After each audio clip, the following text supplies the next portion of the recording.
I've always found comfort in the bizarre and the surreal. As a graphic designer by day and a dream enthusiast by night, my world was a kaleidoscope of vivid imaginations and distorted realities. My small apartment in the city was my sanctuary, a place where I could delve into my art, creating and exploring worlds untethered by the constraints of normalcy. But things changed when my dreams started to bleed into reality. It began subtly at first. I would wake up feeling the remnants of my nocturnal travels lingering on my skin, a sensation so real it was unnerving. The landscapes I explored in my sleep were like nothing I had ever seen: ethereal forests with whispering trees, cities with twisted architecture defying the laws of physics, and endless voids where the concept of time seemed to dissolve. Then one morning, everything took a turn for the unimaginable. I woke up to the damp, earthy smell of a forest floor, the early morning mist clinging to my skin. Confusion and panic set in as I realized this was not a dream. The trees towering above me were real, the distant sound of a brook was real. I was miles away from my bed, from my apartment, from everything familiar. I managed to find my way back to the city, my mind racing with questions and fears. How did I get there? Was I sleepwalking? I had heard of people doing strange things in their sleep, but nothing like this. I tried to brush it off as a bizarre anomaly, a one-time occurrence. But the seed of fear was already planted in my mind, growing roots that would soon entangle my entire existence. That night, as I lay in bed, the dread of falling asleep was palpable. My heart raced with the thought of where I might wake up next. The last thing I remember before sleep took over was a feeling of falling, a descent into another surreal dreamscape that awaited me. This time, it was an abandoned city. The buildings loomed over me, their structures warped and twisted in impossible angles. The streets were empty, the silence deafening. It was a hauntingly beautiful nightmare, a place both alien and mesmerizing. And when I woke up, it was to the side of a dilapidated town, eerily similar to the one I had just dreamt of, the sun casting long, ominous shadows over the broken streets. I was miles away from my bed again, in a reality that was becoming increasingly hard to distinguish from my dreams. The surreal had invaded the real, and I was caught in its grasp, unable to wake up from a nightmare that was no longer just in my mind. As I stood amidst the desolation of the abandoned town, the initial shock gave way to a deep, unsettling fear. This wasn't just a fluke, something inexplicable was happening to me. I found my way back to my apartment, but the security I once felt there had evaporated. My sanctuary now felt like a cell, a place where every night could be a doorway to an unknown and unwanted adventure. I tried to rationalize it.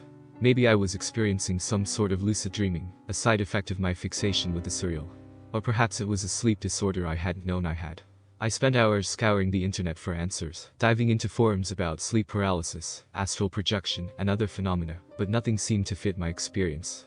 The following night, filled with a sense of dread, I confided in my friend Sarah over the phone. She listened, her voice a mixture of concern and disbelief. "Why don't you set up cameras?" she suggested.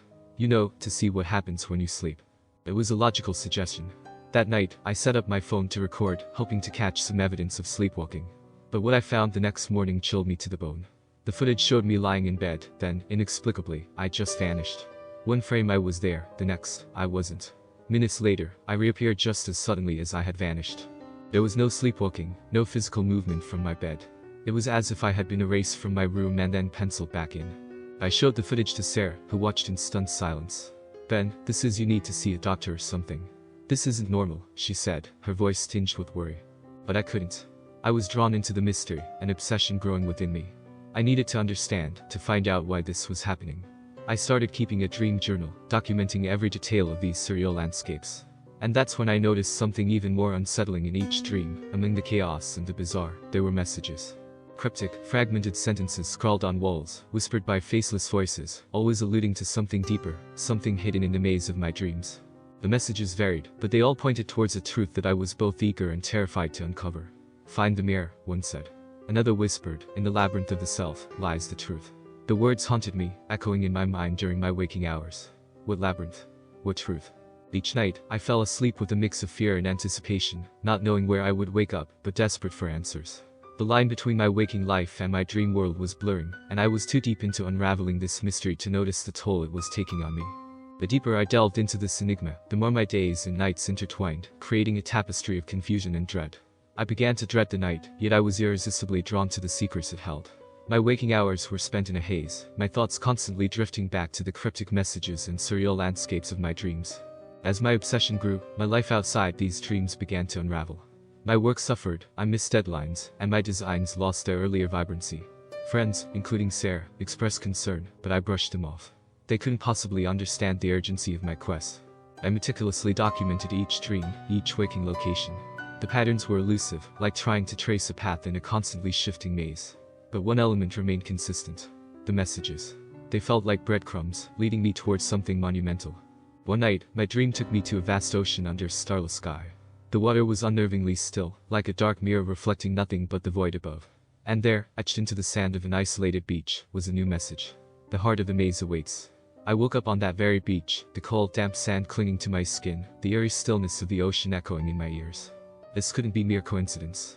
There was a purpose behind these experiences, a design that I was desperately trying to understand. I was no longer just a passive observer, I was a participant in a game whose rules I did not know. In an attempt to gain some control, I began experimenting. I tried to steer my dreams, to force them towards answers. But the more I tried, the more chaotic they became. The landscapes grew more distorted, the messages more cryptic. Then came the night that changed everything. My dream started as usual, in a familiar sense of confusion and disorientation. But as the dream progressed, I found myself in a vast, sprawling labyrinth. The walls were mirrors, reflecting distorted images of myself, each one more twisted than the last. I wandered the labyrinth, lost and alone. The reflections showed me versions of myself I didn't recognize, versions filled with anger, sorrow, fear. And as I ventured deeper into the maze, the air grew colder, the reflections more menacing. The labyrinth seemed endless, a twisted journey through my own psyche. I heard whispers in the air, echoes of the messages I had found before. Face yourself, they hissed. Find the truth. When I awoke, I was no longer in my bed.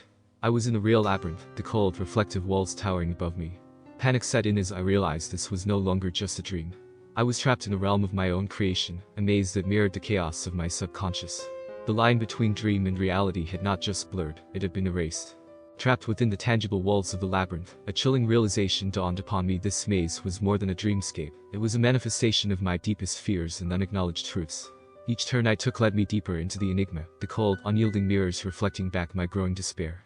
As I wandered, the labyrinth seemed to pulse with a life of its own. The walls shifted subtly, disorienting me further. Echoes of my own breath and the soft taps of my footsteps were my only companions in the suffocating silence.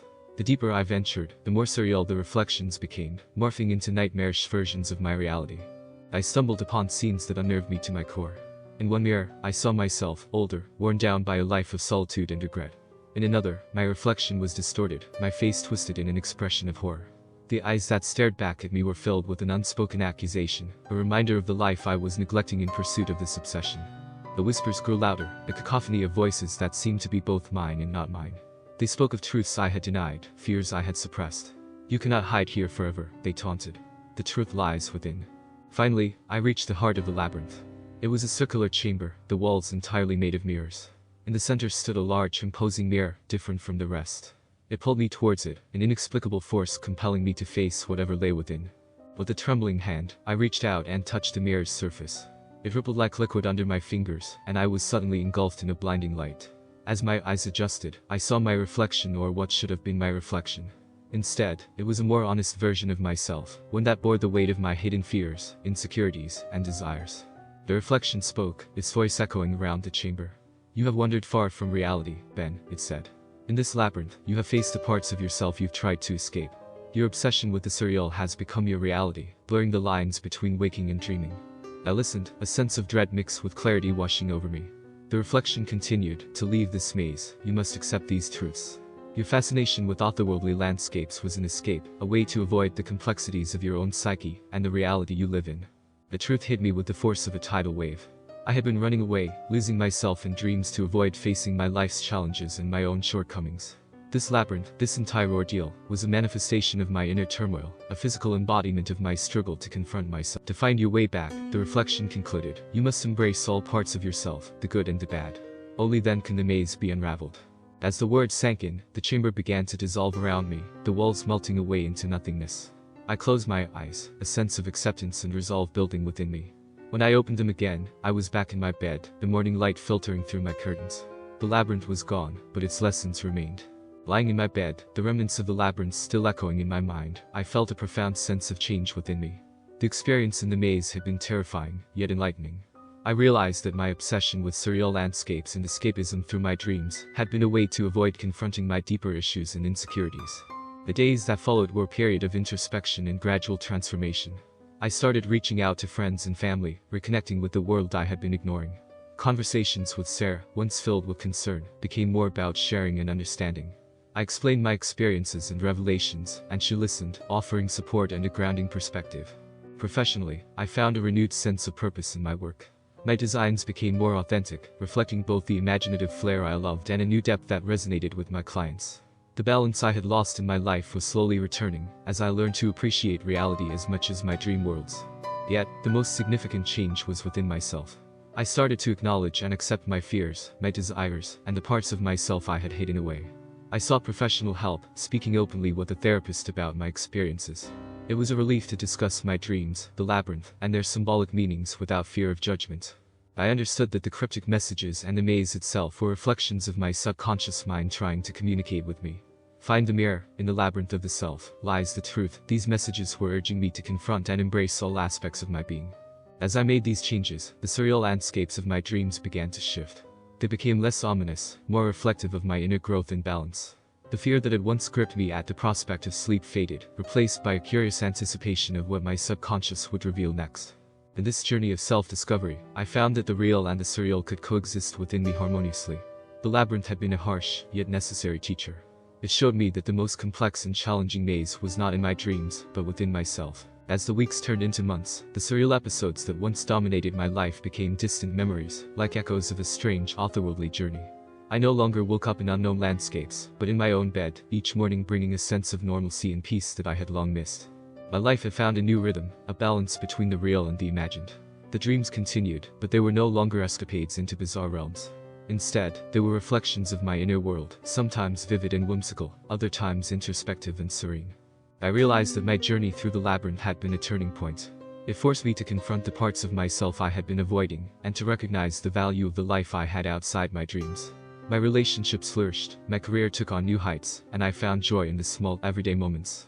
Looking back, I understood that the labyrinth was never a punishment or a curse. It was a manifestation of my own psyche, a challenge to face my— In the evenings, I would sometimes sit by my window, looking out at the city lights, reflecting on my journey. The fear and confusion that once clouded my thoughts had dissipated, leaving a clear, starlit path of self-awareness and growth. One day, as I worked on a new graphic design project, I found myself drawing a labyrinth. But this time, it was different. It wasn't a place of fear and confusion, but a symbol of discovery and self-acceptance. I infused the design with colors and patterns that represented my journey, a journey through the maze of my mind. The story of my surreal escapades became a part of me, a chapter in my life that I look back on not with fear, but with gratitude. It was a reminder of the strength that lies in facing our innermost selves, in embracing the complexities of our minds. As I put the finishing touches on the design, a sense of accomplishment filled me. The labyrinth on the canvas was a testament to my journey, a maze I had navigated and emerged from, stronger and more grounded. I stepped back, admiring the artwork. It was a beautiful fusion of the surreal and the real, a representation of the balance I had found. And in that moment, I knew that while the labyrinth of my dreams had faded away, the lessons it taught me would forever be a part of who I am. The story ends with me, Ben, looking at the canvas, a subtle smile on my face. The labyrinth may have been a construct of my dreams, but its impact was deeply rooted in reality. And as I turned off the lights, ready to embrace another night's sleep, I felt a comforting thought: the maze was behind me, but the journey of self-discovery was ongoing, an adventure that continued each day, in both dreams and wakefulness.